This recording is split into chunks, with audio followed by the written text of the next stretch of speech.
ഖത്തറിൽ നല്ല നാടൻ വിഭവങ്ങൾ കിട്ടുന്ന ഒരു സ്ഥലം കണ്ടാലോ? ഫസ്റ്റ് നമുക്ക് വിഴിഞ്ഞം ചിക്കൻ ഫ്രൈയിൽ നിന്ന് തന്നെ തുടങ്ങാം. നല്ല ഹോട്ട് ആൻഡ് ജ്യൂസി ചിക്കനിൽ ക്രിസ്പി മസാല കോട്ടിംഗ് ആയിട്ട് കൂടെ ക്രിസ്പി ഫ്രൈഡ് ഓണിയൻ ഒക്കെ ഇട്ടാണ് ഇത് സെർവ് ചെയ്യുന്നത്.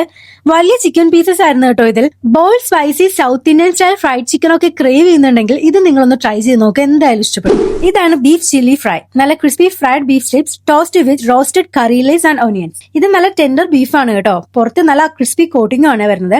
ഇതൊരു സ്നാക്ക് ആയിട്ട് പോലും കഴിക്കാൻ നല്ല ടേസ്റ്റ് ആണ്.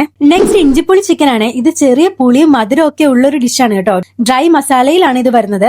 നിങ്ങൾക്ക് പൊറോട്ട ഫ്രൈഡ് റൈസിന്റെ ഒപ്പം ഇത് പെയർ ചെയ്യാൻ നല്ലതാണ്. ഇതാണ് ചിക്കൻ വനറാണി. പേരെങ്ങനെയുണ്ട്, വെറൈറ്റി അല്ലേ? ഗ്രീൻ മസാലയിൽ കോട്ട് ചെയ്താണ് ചിക്കൻ വരുന്നത്. ഇതിന്റെ മസാല ഒക്കെ ചിക്കനെ നന്നായിട്ട് പിടിച്ചിട്ടുണ്ടായിട്ടോ. എനിക്കിത് ഒരുപാട് ഇഷ്ടപ്പെട്ടെ. ഇത് അപ്പോളോ ഫിഷ് മസാലയിൽ പൊതിഞ്ഞാണ് കൊണ്ടുവരുന്നത്. സവാളൊക്കെ ഇട്ട് നല്ല തിക്കൻ കിടിലം മസാല ആണ് കേട്ടോ ഇതില്. ഊണിന്റെ ഒപ്പം ഒക്കെ നിങ്ങൾക്ക് കഴിക്കാൻ പറ്റിയതാണ്.